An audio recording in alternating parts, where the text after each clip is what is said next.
नमस्कार। ये हम आखिरी पड़ाव पे हैं और लास्ट लेक्चर हमारा ये है कि जो role of geological structures in civil engineering, इसको हम लोग देखते हैं आगे क्या है इसमें। मेनली जो पहले हमने बात किया था बेसिक्स ऑफ स्ट्रक्चरल जियोलॉजी में फोल्डिंग के बारे में, तो फोल्ड्स एक्चुअली क्या हैं वो हमने बात की थी कि folds mainly occur due to tectonic forces resulting deformation of rocks and sediment strata. Now this tectonic forces result in development of strain in rocks when released by human interference, example by excavation of tunnels, for reservoirs, or by mining causes caving and bulging of surface. तो ये और ये कुछ बातें जो हैं हमने पिछले 2 लेक्चर से पहले भी की थी, जो जिसमें हमने कहा था कि भाई सब्सिडेंस और अपलिफ्ट भी हो सकता है और वो आपका एक्सट्रैक्शन ऑफ वाटर से है। लेकिन ज़्यादातर ये देखा गया है कि अगर आपके रॉक्स जो हैं वो फोल्डेड हैं तो ये they are under great strain actually. और जब भी हम लोग कोई एक्सकेवेशन करते हैं टनल के लिए या तो हम लोग खुदाई करते हैं माइनिंग के लिए भी, तब हम लोग इसका जो है ये जो रॉक्स हैं जो स्ट्रेन इसमें है उसको हम लोग बेसिकली अनलोडिंग की वजह से उसको एक्सपोज करते हैं, तो वो आइसोस्टैटिकली हम लोग कहेंगे कि इसको वो रिबाउंड करता है और उसमें फ्रैक्चर्स भी डेवलप होंगे, कुछ एरियाज अपलिफ्ट होगा, कुछ एरिया सबसाइड होगा करके। जनरली हम लोग ये देखते हैं कि geometrical setting of different types of folds and lithologies of the folded stratum are very important for civil engineering from civil engineering point of view. Likewise, selection of dam site, tunnels, locating groundwater potentiality, laying roads, rails, tracks along the hill slopes. तो ये तमाम जो हैं ये आपके structure locate करते हैं और ग्राउंड वाटर पोटेंशियलिटी के लिए बात करें या तो laying roads and rail tracks, इसमें हमारे लिए ये जो सेटिंग है ये काफ़ी इम्पॉर्टेंट रहेगी और फोल्डेड स्ट्रेटा की। आप एक डैम कंस्ट्रक्ट करना है किसी भी एरिया में, तो उसके लिए क्या क्या इम्पॉर्टेंट चीज़ें लगेगी। हमारे पास जो है एक तो डिप ऑफ स्ट्रेटा कह लो आप, ये किस डायरेक्शन में डिप कर रहे हैं ये भी बड़ा इम्पॉर्टेंट पार्ट है करके। ये क्या अपस्ट्रीम डिप कर रहे हैं या तो ये डाउनस्ट्रीम जा रहे हैं करके। ये डिप किस डायरेक्शन में हो रहा है ये भी एक हमारे लिए इम्पॉर्टेंट पॉइंट रहेगा जब हम लोग कोई भी स्ट्रक्चर्स का लोकेशन आइडेंटिफाई करते हैं और उसको साइट इवैल्यूएशन के लिए जाते हैं करके। लोकेशन ऑफ डैम्स अगर देखें हम लोग तो आपके पास ये सिंक्लाइन है यहाँ पे और जो हमारे बेड्स हैं वो अपस्ट्रीम डायरेक्शन में डिप कर रहे हैं, ये इसका डायरेक्शन है डिप का। अमाउंट की अभी हम बात नहीं कर रहे हैं लेकिन डिप डायरेक्शन की बात कर रहे हैं, अमाउंट की भी बात करेंगे। लेकिन अगर अपस्ट्रीम में ये है और यहाँ पे हमारा जो ये पार्ट जो हो जाएगा आपका अपस्ट्रीम हो जाएगा और ये जो है डाउनस्ट्रीम है आपका। ये हमें पता है और ये हमारा जो है ये डैम स्ट्रक्चर है हमारे करके। अगर हमारे पास जियोलॉजिकल स्टेटस जो है वो डाउनस्ट्रीम डायरेक्शन में डिप कर रहे हैं तो हमारे पास जो भी इसका वेट है वो जो है वो अंडर ग्रेविटी आपका ये लगेगा और जो फोर्स है लैटरल फोर्स है जो शेयर फोर्स है वो इस तरह डायरेक्शन में और इसका रिजल्टेंट जो होगा वो आपके पास ये रहेगा करके। तो ये भी देखा गया है ये कि हालांकि बहुत ही मतलब हम लोग कहेंगे कि आइडियल कंडीशंस में नहीं देखा जाता है और ये अमूमन इससे ज़्यादा एक्सपेरिमेंट, लेकिन मोस्ट कॉमन अगर हम लोग इसको भी ले लेते हैं एज ए मिनिमम पैरामीटर तो ये भी हमें एक आइडिया देता है कि ये क्या डैम स्ट्रक्चर सेफ़ है कि नहीं है करके। तो ये रिजल्टेंट वेक्टर आपके पास है जो कि हमारा आर हो गया। तो क्या होगा यहाँ पे कि जो भी पानी इसके नीचे से सीपेज होगा वो आपका अपस्ट्रीम में ही जाएगा करके, वो ज़्यादा स्ट्रक्चर को अफेक्ट नहीं करेगा क्योंकि सब सरफेस भी ड्रेनेज मूव करता रहता है करके। तो अगर स्ट्रेटा हमारे इंक्लाइन टूवर्ड्स अपस्ट्रीम है तो हमारा जो भी पानी आएगा वो यहाँ से सीपेज होगा वो अंदर ही जाएगा करके और रिजर्वॉयर साइड में। और इसका रिजल्टेंट जो है इसका इंक्लिनेशन बहुत ही अच्छा है in terms of near to perpendicular, तो ये काफ़ी सेफ है आपका करके यहाँ पे। So depending upon the quantum of reservoir water, ये भी एक पैरामीटर है जो कि कंसिडर किया जाता है। जो इसका आर है ये वेरी कर जाएगा आपका करके। सो इंक्लिनेशन में very up to 10 to 30 degrees from vertical. तो ये भी आपका इसीलिए हमेशा ये देखा गया है कि जो रिजर्वॉयर आपका है उसको भी किसी लिमिट तक ही भरा जाएगा, नहीं तो उसके ऊपर जाता है तो पानी छोड़ना शुरू कर देते हैं हम लोग करके। सो बेसिकली उसकी आइडिया ये है कि इसका रिजल्टेंट वेक्टर है उसको ज़्यादा डिस्टर्ब ना किया जाए करके। सो इसमें जो है the beds which have a gentle upstream dip will be perpendicular to the resultant force and hence can provide best resistance to withstand the stresses or load acting in the area।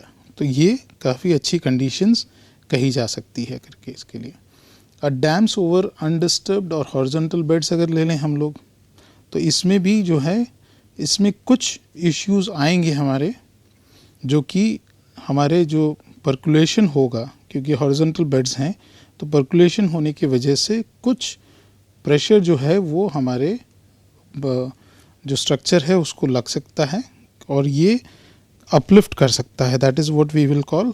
और ये percolation की वजह से पोर water pressure की वजह से होगा, ये अपलिफ्ट कर सकता है। So this can minimise the uplift pressure. ये जो जनरली क्या है कि अपलिफ्ट प्रेशर तो होगा लेकिन जो डैम का जो वेट है वो इतना ज़्यादा है कि it can obstruct the possibility of the flow, और ये अपलिफ्ट प्रेशर को मिनिमाइज कर सकता है to some extent, but it is not absent. हम लोग टोटल इसको एब्सेंट नहीं कर सकते कंसिडर।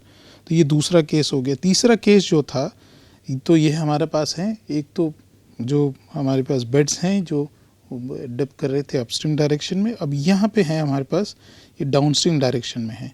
तो अगर डाउनस्ट्रीम डायरेक्शन में ले रहे हैं तो एक तो पर्कुलेशन जो हो रहा है वो आपका डाउनस्ट्रीम डायरेक्शन में जाएगा, तो वाटर लॉस भी होगा आपका, और जो इसका रिजल्टेंट वेक्टर है वो भी आपका ऑलमोस्ट हो सकता है कि पॉसिबिलिटीज़ आर हाई कि वो पैरेलल टू नियरली पैरेलल होगा आपका बेडिंग प्लेन से। तो ये so if the sedimentary rocks are present they are less competent, और इस कंडीशंस में लीकेज होगा ऑफ द रिजर्वॉयर और अपलिफ्ट प्रेशर भी रहेगा, means reduction of the stability of the dam structure. तो ये भी एक कंडीशन ठीक नहीं है करके। तो ये अपस्ट्रीम डायरेक्शन में अगर आपका इंक्लिनेशन है जो भी बेड्स का तो वो काफ़ी फेवरेबल है करके। अब location of dam in folded areas अगर हम लोग देख लेते तो ये एक हम लोग बड़ा बड़ा बना लें कि हमारे पास एंटीक्लाइन सिंक्लाइन है, और यहाँ पे हमारे पास ये तीन कंडीशंस हैं जिसमें आपके पास ये रिजल्टेंट वेक्टर्स और ये बन रहे हैं करके।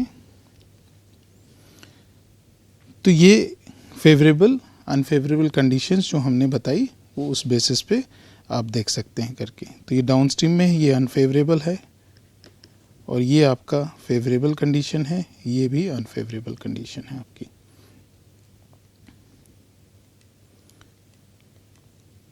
सो इम्पोर्टेंस ऑफ फॉल्ट्स भी जो हैं ज़्यादातर ये देखा गया है कि फॉल्ट जोन्स जो हैं उसको आइडेंटिफाई करके चिन्हित करके उसको ग्राउटिंग करें, या तो उसकी वजह से इसका लीकेज रोकने की, बिकॉज वो भी एक जो है वीक जोन आपका बनाएंगे, जो कि आपका अगर fault zone get saturated with water their strength reduces further. मतलब ये पहले से ही ये वीक होते हैं, लेकिन अगर वाटर का जो है प्रभाव बढ़ेगा यहाँ पे तो इसके वजह से ये आपका शेयर स्ट्रेंथ है उस एरिया का वो कम करता है, तो फाउंडेशन को वीक कर सकता है। Most important feature of faulting is the probability of the recurrence of earthquakes also करके at the same place. Faulting हो भी सकता है, तो एक्टिव फॉल्ट के बारे में हमने बात की थी तो उसको हम लोग यहाँ पे कंसिडर कर सकते हैं करके। तो ये एक इम्पॉर्टेंट पैरामीटर रहेगा कि जो अगर फॉल्ट्स हैं जहाँ पे आप एनकाउंटर कर रहे हो तो the faulted areas are neither safe nor stable. तो ये एक हमारा इंस्टेबिलिटी और या तो एरिया को अनस्टेबल कंडीशन में डाल सकता है करके। Percolation to improve the fault sites, तो ये ज़्यादातर देखा गया है कि अगर इसकी टेक्टोनिक हिस्ट्री क्या है उसको केयरफुली देखा जाए और पास्ट में कितने बड़े अर्थक्वेक आए हैं और उस एरिया में क्या ग्राउंड शेकिंग होगी, उसके बेसिस पे आप डिज़ाइन ले सकते हैं करके। और सारे जो भी हमारे स्ट्रक्चर्स बने, हालांकि एक एग्जांपल हमने बताया था कि जहाँ पे इसको कंसिडर नहीं किया गया क्योंकि पता ही नहीं था कि वहाँ फॉल्ट था, वो ब्यास के ऊपर की बात की थी हमने। ब्यास के ऊपर जो डैम जो बना है उसके बेसिस उसकी बात की थी और हाइडल पावर स्टेशन बने हैं करके। So if the faulting has not record in the recent pass then the damage caused by the region should be carefully assessed। मतलब अगर हमारे पास कोई टेक्टोनिक हिस्ट्री नहीं है उस एरिया की तो हम लोगों को उसका असेसमेंट बहुत केयरफुली करना चाहिए कि वो किस तरह का हो गया। ज़्यादातर ये देखा गया है कि अगर फॉल्ट्स और शेयर जोन्स, अगर शेयर मटेरियल शेयर जोन अगर इनकाउंटर करते हैं तो उसको जो है वो ग्राउटिंग किया जाता है, उस मटेरियल को निकाल के उसको ग्राउटिंग किया जाता है। लेकिन एक चीज़ यहाँ पे जो सवाल उठता है कि क्या हम एंटायर फॉल्ट को ग्राउट कर रहे हैं? नहीं कर रहे हैं, उसी पार्ट को ग्राउट कर रहे हैं। तो हमारे हिसाब से तो ये स्टेबिलिटी नहीं देगा उतनी करके।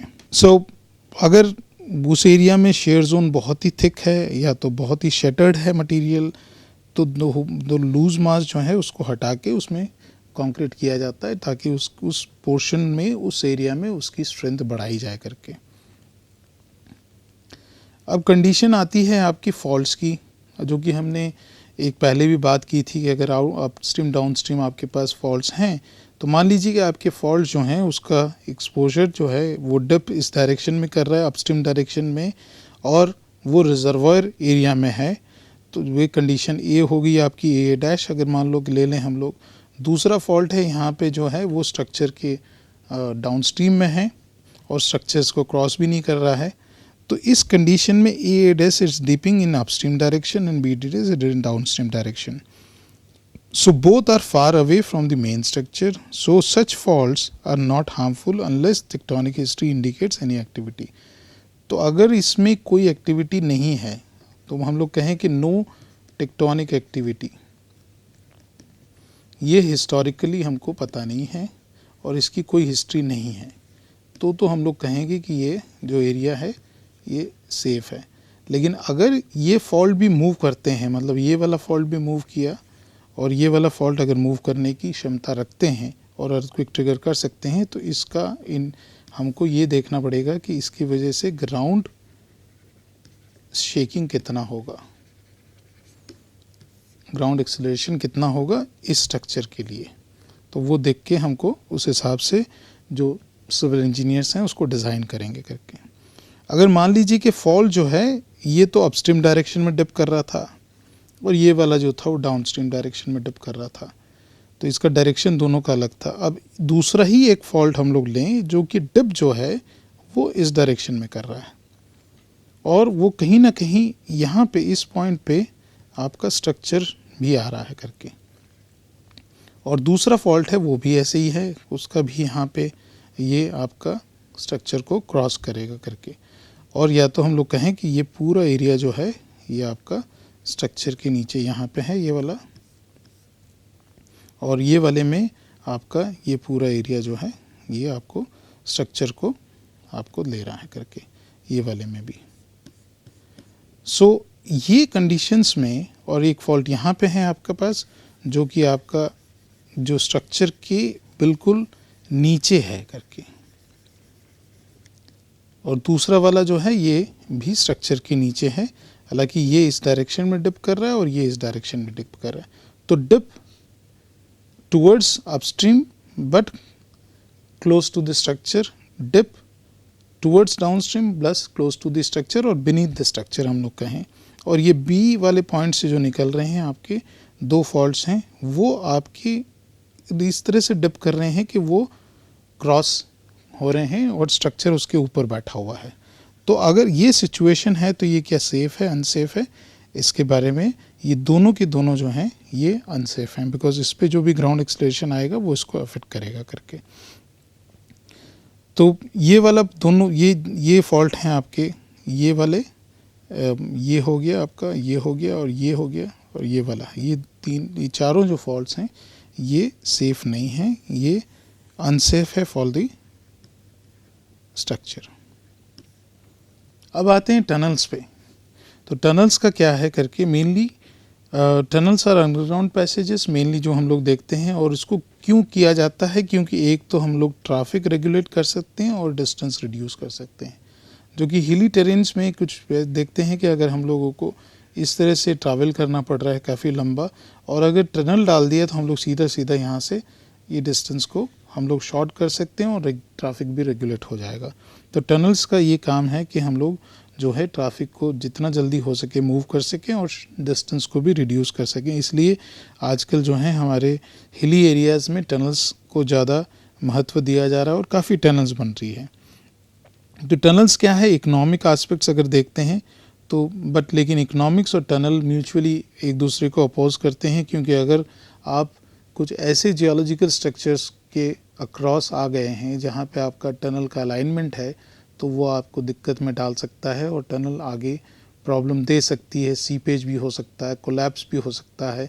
जिस तरह से हम लोग आगे बात कर रहे थे कि अगर हम लोग जो फोल्डेड रॉक्स हैं, बिकॉज हम लोग जब हिल्स की बात करते हैं तो वो हिल्स जो बने हैं वो टेक्टोनिक डिफॉर्मेशन से बने हैं, और अभी भी अगर ऑनगोइंग टेक्टोनिक डिफॉर्मेशन हिमालय में चल रहा है तो हमारे रॉक्स हैं जो सेडिमेंट सक्सेशंस हैं वो काफ़ी स्ट्रेन में हैं। तो वहाँ पे हम लोग वो एरिया को एक्सपोज कर रहे हैं और उसकी वजह से हमारा केविंग और डिफॉर्मेशन जो है हो सकता है। तो ये बात जो है कि where tunnelling can be expected to complete very fast economically and if lining is not necessary, तो इकोनॉमिकली ये काफ़ी अच्छी बात है करके कि हमें ज़्यादा कुछ इसमें टनल्स में कुछ नहीं करना पड़ रहा है, लाइनिंग भी ज़रूरत नहीं पड़ी है, मैसिव रॉक्स हैं, काफ़ी अच्छे कम से कम स्ट्रक्चर्स और डिसकंटिन्यूटीज हमको मिली है करके। So this is possible when we get soft rocks. ये भी हो सकता है कि हम आसानी से जो है टनलिंग कर पा रहे हैं, एक्सपेक्टेड जो है वो बहुत ही फास्ट हो गया है हमको करके। लेकिन शेल जो है वो हम लोग सेडिमेंट्री रॉक्स हैं और ये मोस्टली जो है फाइनर मटेरियल है इसका। तो ये जो है ये वीक रॉक है करके ना, result due to intense fracturing and jointing. और तो हम लोग ये कह सकते हैं कि अगर मान लीजिए कि यहाँ पे कि अगर ये शेल आ जाता है या तो हमें कोई ऐसा वीक रॉक आ गया जिसकी वजह से हम लोग आसानी से इसको हम लोग टनलिंग कर सकते हैं, एक्सकेवेशन बहुत ही फास्ट हो जाएगा। वो कब होगा, अगर वीक रॉक में अगर आपके पास फ्रैक्चर्ड रॉक्स हैं और जॉइंटेड रॉक्स हैं करके। बट सच सॉफ्ट और weak rocks are not capable to withstand the tunnelling process, may result into partial और total collapse of the roofs. तो ये भी एक एडवर्स इफेक्ट है हमारे पास, और तो ये कोलैप्स भी हो सकता है या तो रूफ आपका सीपेज भी ज़्यादा हो सकता है टनलिंग में। Further tunnelling in such situations में also lead to severe ground water problems.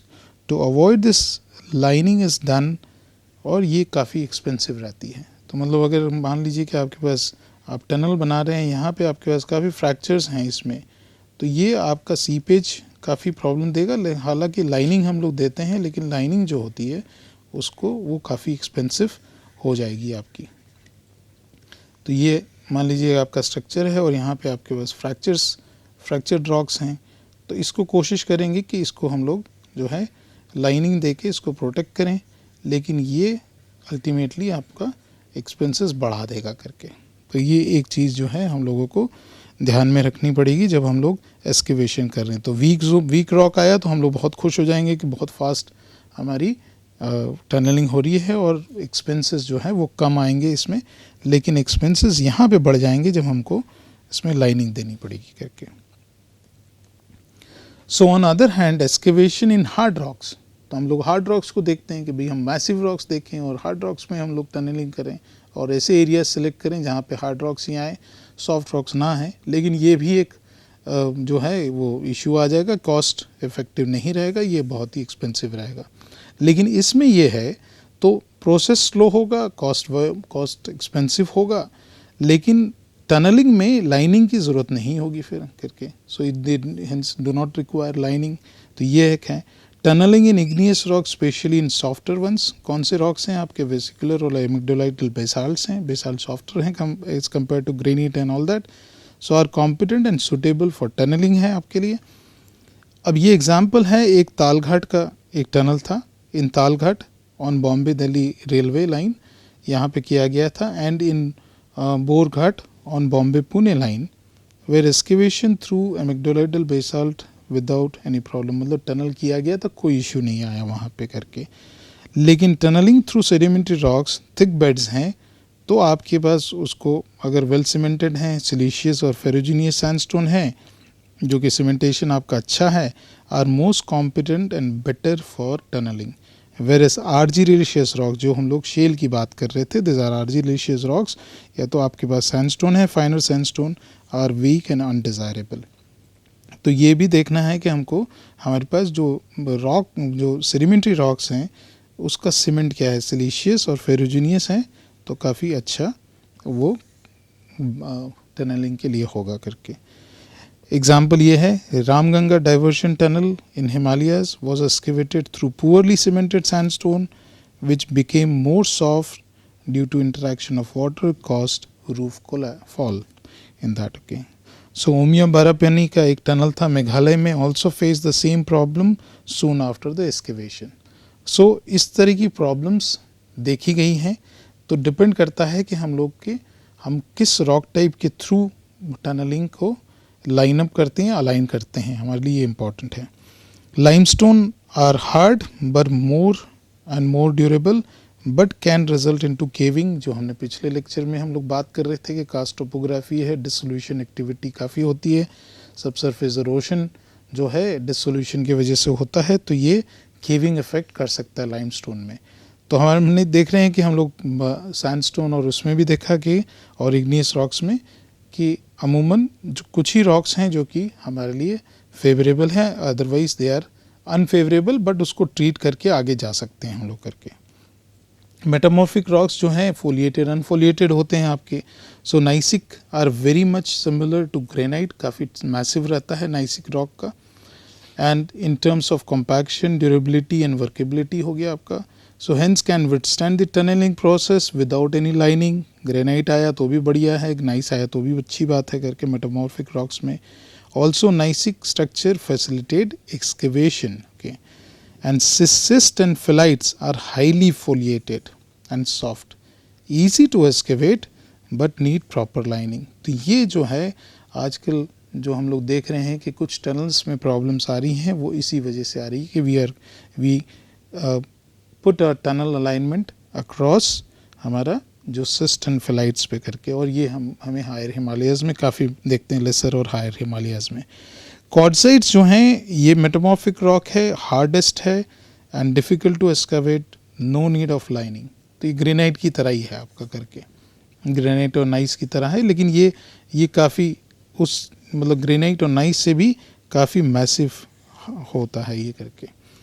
लेकिन हाँ ये है कि हम लोग अगर इसमें फ्रैक्चर्स अगर मिलते हैं तो वो देखना ज़रूरी है कि कितने फ्रैक्चर है, उसका डिस्टेंस क्या है। तो हम लोग जो देख रहे थे रॉक मास क्लासिफिकेशन में या रॉक मास रेटिंग में, तो उस तरह से कर सकते हैं। Marble by virtual are compact and has granular structure, ये भी हमने पढ़ा था उसमें, तो ये भी एक अच्छा है। प्रेजेंस ऑफ कैल्साइट लेकिन होता है विथ एक्सीलेंट क्लीवेज, तो ये भी आपको एक्सकेवेशन में हेल्प करता है, but they are susceptible to erosion, काफ़ी उसका ससेप्टिबिलिटी इतनी ज़्यादा नहीं है, वो हाईली इरोडेबल मटेरियल है करके, क्योंकि कैल्साइट की जो हार्डनेस है वो कम है, वो 3 है मोस्ट स्केल ऑफ हार्डनेस में आप देखेंगे।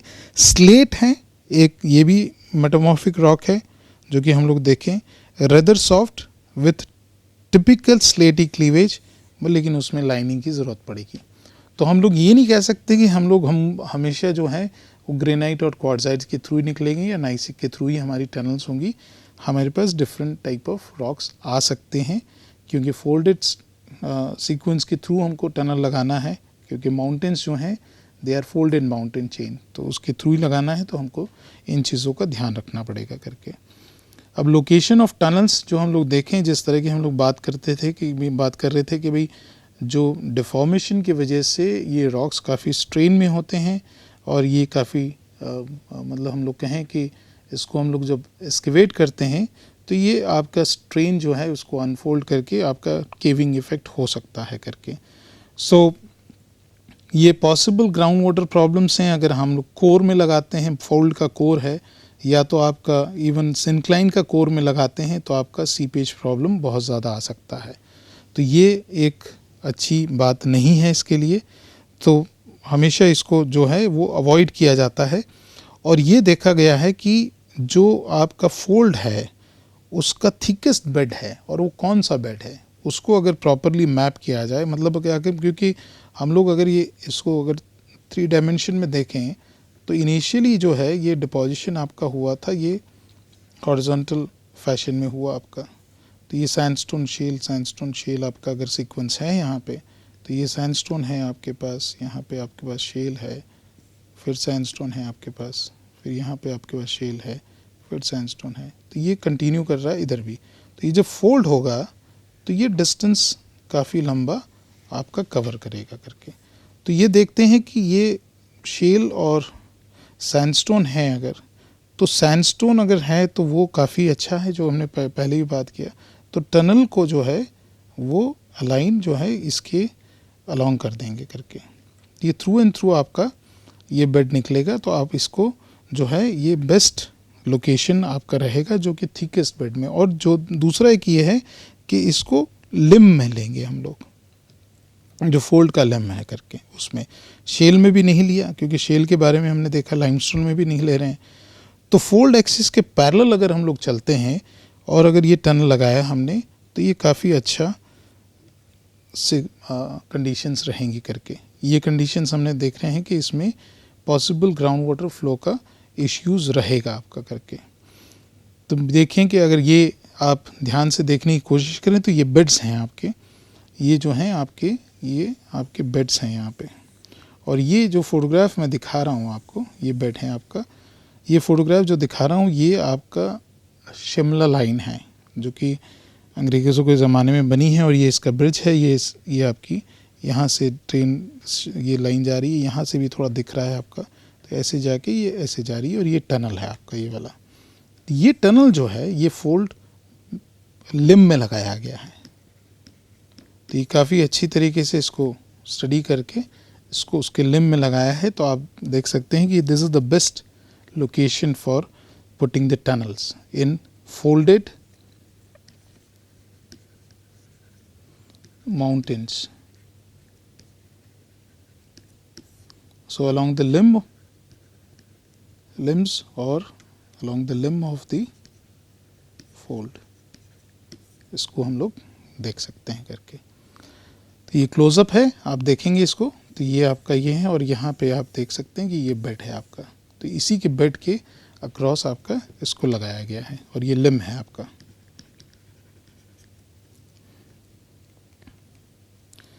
दूसरा ये है, ये भी अनफेवरेबल कंडीशन है, क्योंकि अगर मान लीजिए कि आपने अलोंग द स्ट्राइक नहीं लगाया, tunnel perpendicular to the fold axis लगाया, फोल्ड एक्सिस आपका ये वाला है करके, ये फोल्ड एक्सिस है। तो फोल्ड एक्सिस के अगर परपेंडिकुलर आपने लगाया इसको तो क्या होगा, it's not at all desirable, क्योंकि जब आप फोल्ड एक्सिस के अगेंस्ट लगा रहे हैं तो आप जो हैं वो काफ़ी डिफरेंट रॉक्स को एनकाउंटर करेंगे। तो rock different formation of rocks will be encounter. तो आपके पास एक हो सकता है कि आप किसी को जल्दी एक्सकेवेट करें, किस पोर्शन को किसी को बाद में करें, और सभी को अलग अलग ट्रीटमेंट देना पड़ेगा आपको। अगर सॉफ्टर रॉक्स है तो उसमें लाइनिंग करो, हार्डर रॉक्स है तो कुछ ना करो। तो ये एक इंस्टेबिलिटी आपका प्रोवाइड करेगा। तो इसलिए आप इसको या तो आप सिंक्लाइन भी हो या एंटीक्लाइन हो, इसका भी फोल्ड एक्सिस आपका यही है। आप this is unfavourable condition, this is not advisable. Okay, so effects of joints अगर हम लोग देखते हैं कि most of the rocks in nature processes cracks, तो वो हमने फोल्ड्स के बारे में देखा। ये अब दूसरे पैरामीटर्स में देख लें जो कि आपके डिसकंटिन्यूटीज़ हैं। और ये जो है ये एक प्लेन ऑफ वीकनेस आपका दिखाता है। और जनरली जो है joints are superficial and disappear with depth, and so this are properly this should be properly studied, जो मैंने आपको पहले भी बताया था कि अगर ये हमारे जॉइंट्स हैं, तो ये जॉइंट्स यहाँ पे आपके दिख रहे हैं, तो ये क्या डीप पर्कुलेट कर रहे हैं या ये सिर्फ यहीं पे आके डाई आउट हो रहे हैं, और क्या ये आपके जो हैं क्रिसक्रॉस हैं, तो ये क्या आपके यहाँ पे आपका इंटरसेक्ट कर रहे हैं, कितना स्पेसिंग है, क्या है, ये सब हमको लगते हैं। Closely space joint in all kinds of rocks are harmful, ये हमने RMR में भी हम लोग देख रहे थे कि अगर ये स्पेसिंग अगर आपकी कम है, क्लोजली स्पेस जॉइंट्स हैं, तो वो अनफेवरेबल कंडीशन हो गई। एग्जाम्पल भी है आपके पास, Koyna tunnel was excavated through compact basalt with closely spaced joints, and this caused constant roof fall, heavy leakage of water, etc., which made tunneling very expensive and difficult task. So ये कर दिया गया था, लेकिन इसमें आपके पास सीधा सीधा था कि ये को क्लोजली स्पेस जॉइंट थे और बेसाल्टिक टेरेन के थ्रू किया गया था tunnel. Importance of orientation of joints, जैसे मैंने कहा कि डिप एंड स्ट्राइक आपको बहुत ज़रूरी है with respect to tunnel alignment is very important. Joints with strike parallel to tunnel axis, ठीक है, जॉइंट जो स्ट्राइक है parallel to tunnel axis will persist for long distance. मतलब आपका ये मान लीजिए कि आपके पास ये टनल है, यहाँ पे ये आप टनल ले रहे हैं करके इसको, ठीक है, और ये जॉइंट्स जो हैं ये पैरेलल टू ये इसका टनल एक्सिस है आपका, तो ये क्या करेगा, ये जॉइंट्स जो है या तो फ्रैक्चर है या आपका कंटिन्यू करेगा काफ़ी लंबा, hence undesirable in all kinds of rocks. तो इसको स्टडी करना, अगर मान लीजिए कि कोई जॉइंट है जो कि ये कंडीशन है आपका ये और जॉइंट जो है वो यहाँ पे इस तरह से जा रहा है करके, तो ये इसको बहुत लंबी डिस्टेंस तक कवर नहीं कर रहा है, तो हमारे लिए ये सो जॉइंट स्ट्राइक्स ऑब्लिक और perpendicular to the tunnel axis. ये चीज़ जो है आप रेफ़र करिएगा जो हमने बात कर रहे थे RMR में, तो ये क्लैरिटी आपको आएगी कि अगर मान लीजिए कि जॉइंट का स्ट्राइक जो है ये ऑब्लिक या तो परपेंडिकुलर है of the tunnel axis will have limited effect, ये ज़्यादातर लंबाई तक जाएगा नहीं, लेकिन अगर ये है आपके पास जॉइंट्स तो ये काफ़ी डिस्टेंस तक जा सकता है, लेकिन ये शॉर्ट डिस्टेंस में ख़त्म हो जाएगा। तो ये चीज़ें हमारे पास, ये जो एटीट्यूड ऑफ जॉइंट्स हैं, जो डिप एंड स्ट्राइक, ये भी हमारे लिए बहुत इंपॉर्टेंट रोल प्ले करता है करके, तो इसको भी हम लोग देखेंगे। तो जो भी हमने अभी तक पढ़ा है वो सारा के सारा निचोड़ हम लोग इसमें निकाल रहे हैं करके। फॉल्ट एट टनल्स, ये भी एक है कि अगर टनल जो फॉल्ट प्लेन है आपका, वो भी उसकी स्ट्राइक जो टनल एक्सिस के थ्रू है तो वो ठीक नहीं है। अगर अक्रॉस है तो काफ़ी ठीक है, मतलब हम लोग उसको ट्रीट भी कर सकते हैं और शॉर्टर एरिया में ही करना पड़ेगा। So in civil engineering projects, faults are harmful and undesirable because of following reasons.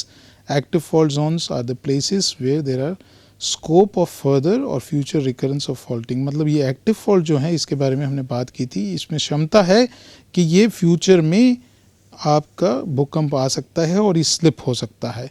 So irrespective of the attitude of कि किस डायरेक्शन में जा रहा है, या तो पैरेलल जा रहा है, हम अगर इसमें कोई मूवमेंट नहीं होना है तो ये ठीक है, हम लोग इसको ट्रीट करके इसका जो भी शेयर जोन है, मान लो कि शेयर जोन को ट्रीट कर दिया, फॉल्ट जोन को भी हमने ट्रीट कर दिया ग्राउटिंग करके या कंक्रीट करके, तो ये आपका इंटैक्ट हो जाएगा क्योंकि उसकी स्ट्रेंथ शेयर स्ट्रेंथ बनानी है। लेकिन अगर हमें ये पता है कि ये जो फॉल्ट है ये एक्टिव है, तो किसी भी कंडीशन में जो भी एटीट्यूड हो वो कि ये अनडिज़ायरेबल होगा करके, and we should avoid putting tunnel across that, because future में अर्थक्वेक आएगा वो उसको डिस्ट्रॉय करेगा ही करेगा करके। सेकेंड पॉइंट है कि even areas of inactive faults are the places of intense fracturing, क्योंकि आपका शेयरिंग भी होगा वहाँ पे, और वो चीज़ जो है वो एरिया को और उस पोर्शन को, साइट को फिज़िकली वीक करेगी, और उसमें हमारे पास जो है वो प्रॉपर लाइनिंग करनी होगी, जो कि आपका कॉस्ट बढ़ाएगा उस एरिया में। तो ये चीज़ें भी हम लोग को ध्यान में रखनी है जब फॉल्ट और शेयर जोन्स टनल्स के उसमें आते हैं करके। सो लेइंग ऑफ रोड्स अगर है हमारे पास, तो मान लीजिए कि ये पार्ट मैंने आपको बताया था कि अगर मान लें कि हमने यहाँ पे ये रोड बनाया है और आपके पास जो है इसके बेड्स हैं वो आपके पास इस तरह से इंक्लाइंड हो रहे हैं, तो ये जो है ये आप जो है ये अनसेफ है। लेकिन अगर आपके पास बेड्स इस तरह से डिप कर रहे हैं जो कि अपोजिट डायरेक्शन में है और आपके पास ये रोड कटिंग है तो ये सेफ़ होगा। तो हम इसी के साथ यहाँ पे रुकते हैं और मैं आशा करता हूँ कि हमारा ये कोर्स आपको पसंद आया हो और जो भी आपके प्रश्न हैं, क्वेश्चंस हैं, वो आप हमारे साथ डिस्कस कर सकते हैं और हमारे टीएस जो हैं वो भी आपको हेल्प करेंगे और कोशिश करेंगे कि हम आपको इसके उत्तर दें। तो आपको हमारी तरफ से बहुत बहुत शुभकामनाएं हैं आपकी परीक्षा के लिए और आप अच्छा करें। Thank you so much. नमस्कार।